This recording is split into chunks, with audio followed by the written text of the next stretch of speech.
کا ڈر، اللہ کا خوف دوبارہ یاد دلوایا جا رہا ہے۔ ایک دور کی خاتون ہے، دور دراز کا مرد ہے، یہ کیسے مل رہے ہیں؟ اللہ کی شریعت سے مل رہے ہیں، اللہ کے قانون سے مل رہے ہیں، اللہ کے بتائے ہوئے طریقے سے مل رہے ہیں۔ واتقوا اللہ الذی تساءلون بہ، اس اللہ سے ڈرو جس کے نام پر تم سوال کر رہے ہو، جس کے نام پر تم معاملات کر رہے ہو، جس کے نام پر تم شریعت کے مطابق ایک معاملہ انجام دے رہے ہو۔ واتقوا اللہ الذی تساءلون بہ والارحام ان اللہ کان علیکم رقیبا، یاد رکھو اللہ تمہارے اوپر کیا ہے؟ رقیب کے معنی نگراں ہیں، کنٹرولر ہے۔ وہ ایسا نگراں ہے، ایسا کنٹرولر ہے کہ ایک لمحہ اس سے مخفی نہیں ہے۔ کب سے لے کر یا ایھا الناس ان کنتم فی ریب من البعث فإنا خلقناکم من تراب ثم من نطفة ثم من علقة ثم من مضغة مخلقة وغیر مخلقة لنبین لکم ونقر فی الارحام ما نشاء الی اجل مسمی۔ نطفہ جب رحم مادر میں جاتا ہے اس لمحے سے لے کر ثم لتکونوا شیوخا ثم لتبلغوا اجلا مسمی، اور پھر ایسی عمر تک لکی لا یعلم بعد علم شیئا۔ اللہ سے کوئی، اس کنٹرولر سے ایک لمحہ مخفی نہیں ہے، اس کنٹرولر سے ایک لمحہ مخفی نہیں ہے زندگی کا، اس مرحلے سے لے کر اس مرحلے تک۔ لہذا اس کا ڈر رکھو، اس کا خیال رکھو۔ واتقوا اللہ الذی تساءلون بہ والارحام ان اللہ کان علیکم رقیبا یا ایھا الذین آمنوا اتقوا اللہ وقولوا قولا سدیدا۔ تیسری آیت کریمہ میں فرمایا اے ایمان والو اللہ سے ڈرو، بات کرو تو ہجری بات کرو، بات کرو تو درست بات کرو۔ میرے سامنے ایسی مثالیں، غالباً ایک نکاح میں نے پڑھا اور وہاں پہلے لڑکی والوں نے بتایا کہ لڑکی کی تعلیم لمبی چوڑی بتا دی، انہوں نے زیادہ بتا دی، اور بعد میں پتا چلا کہ وہ انگوٹھا ٹیک ہی ثابت ہوئی۔ اسی طرح بتیری چیزیں لڑکے والے نکاح کے ٹائم مان لیتے ہیں لیکن بعد میں ان کو پورا نہیں کرتے، یا لڑکی والے یا لڑکے والے دونوں فریقوں کو یہ پابند کیا ہے قولوا قولا سدیدا، بات کرو، درست بات کرو، جو نکل سکتی ہے وہی بات کرو، جتنا بوجھ اٹھا سکتے ہو اتنا اٹھاؤ، جو نہیں اٹھا سکتے وہ مت اٹھاؤ۔ کسی نے لا یکلف اللہ نفسا الا وسعها، اللہ تعالیٰ کسی فرد بشر کو اس کی طاقت سے زیادہ مکلف نہیں بناتا۔ جتنی طاقت ہے اتنا باہر جاؤ، جتنی طاقت ہے جو نبھا سکو وہ بات کرو، جو بات کرو اس کو پوری کرو۔ گردن کٹ سکتی ہے لیکن جو بات طے ہو گئی اس سے انسان آگے پیچھے نہ ہو۔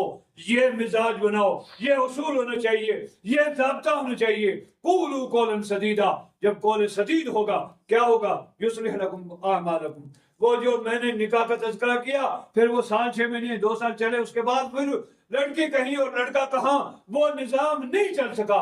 آج بھی جا کر کورٹ کچہریوں میں دیکھو، جو ذی شعور لوگ ہیں وہ جانتے ہیں عدالتوں میں کتنے مقدمات ہیں، کتنی الجھنیں ہیں، کتنی ٹینشنیں ہیں اور کتنی مصیبتیں ہیں۔ کیوں؟ قولوا قولا سدیدا نہیں ہوتا، بات درست نہیں ہوتی، ہگری بات نہیں ہوتی، یا لڑکی والوں سے کوئی نہ کوئی بات چھپا لی جاتی ہے، یا لڑکے والے، اور کیا ہوتا ہے ہمارا یہ ناک اونچا رہ جائے۔ یاد رکھو ناک اونچا نہیں ہوتا ہے، یہ جس سائز کا جنم میں ہو گیا اسی سائز کا رہے گا، قبر تک اسی سائز کا رہے گا، یہ لمبا نہیں ہو سکتا، اور نہ ہی یہ دب سکتا ہے، جتنا ہے اتنا ہی رہے گا۔ اور ناک رکھنی ہے تو یہ بات رکھو کہ ہماری شریعت مقدم رہنی چاہیے، اللہ کا قرآن مقدم رہنا چاہیے، نبی کا فرمان مقدم رہنا چاہیے، اللہ کا فرمان مقدم رہنا چاہیے، شریعت مطہرہ بلند رہنی چاہیے۔ ہم مٹ جائیں گے، شریعت نہیں مٹے گی۔ آدم سے لے کر آج تک کتنے آئے، بڑے بڑے دولتوں والے آئے، قارون آیا، شداد آیا، اپنی جنتیں بنانے والے آئے، فرعون آیا، انا ربکم الاعلی اعلان کرنے والا تھا میں سب سے بڑا رب ہوں، لیکن سارے کے سارے مٹ گئے، غریب بھی چلے گئے، امیر بھی چلے گئے، سب چلے جائیں گے، شریعت باقی رہے گی، رب کا قرآن باقی رہے گا، نبی کا فرمان باقی رہے گا۔ ہمارا یہ نہایت خوش نصیبی کا معاملہ ہو کہ ہم اپنے کاموں میں، اپنے کردار میں، اپنے اعمال میں، اپنے معاملات میں یہ کوشش کر لیں کہ ہماری اس عمل سے شریعت کا نام بلند ہو، شریعت سر بلند ہو، رب کا قانون کا نام بلند ہو۔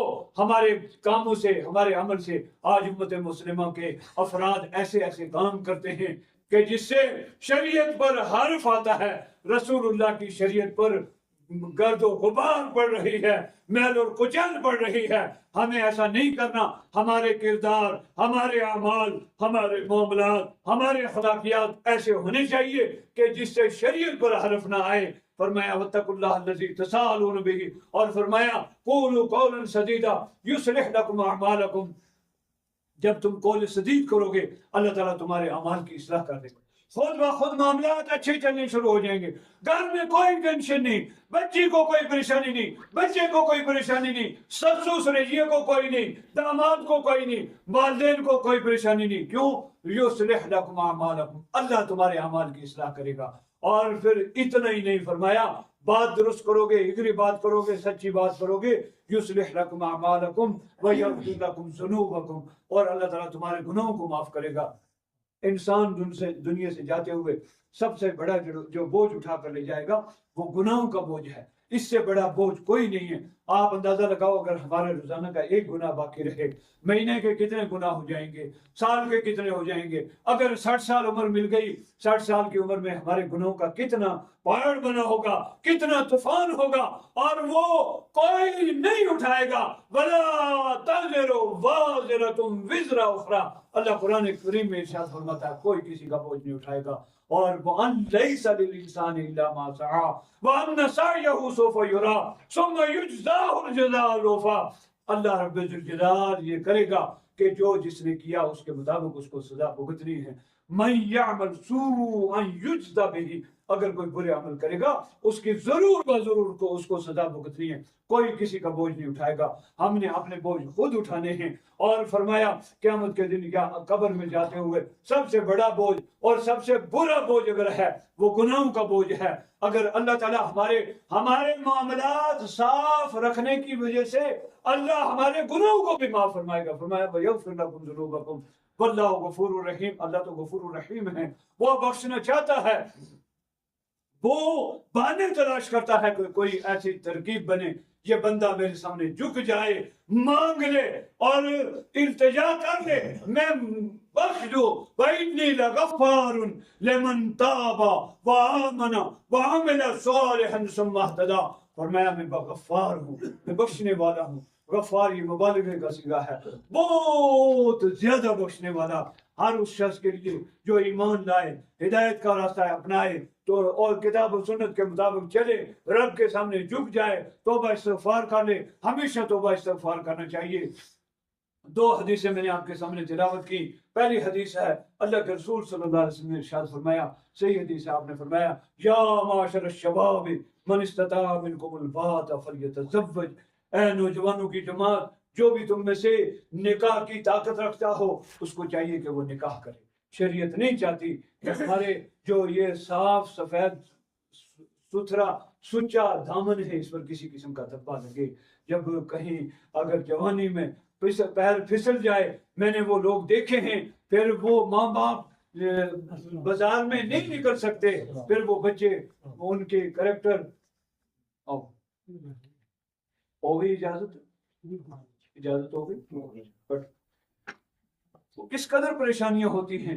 اس لیے شریعت یہ چاہتی ہے ہمارے بچوں کے بھی کردار محفوظ رہیں، ہماری بچیاں بھی باعزت رہیں. اس لیے فرمایا جب بالغ ہو جائیں ان کا نکاح کرواؤ، اور جو طاقت رکھتا ہے نکاح کی اس کو نکاح کرنا چاہیے. دوسری حدیث میں لمبا واقعہ ہے، اس میں سے مختصر ایک جملہ، النکاح من سنتی فمن راغب عن سنتی فلیس منی. فرمایا نکاح میرا سنت ہے، میرا طریقہ ہے، جو میرے طریقے سے اعراض کرے گا میری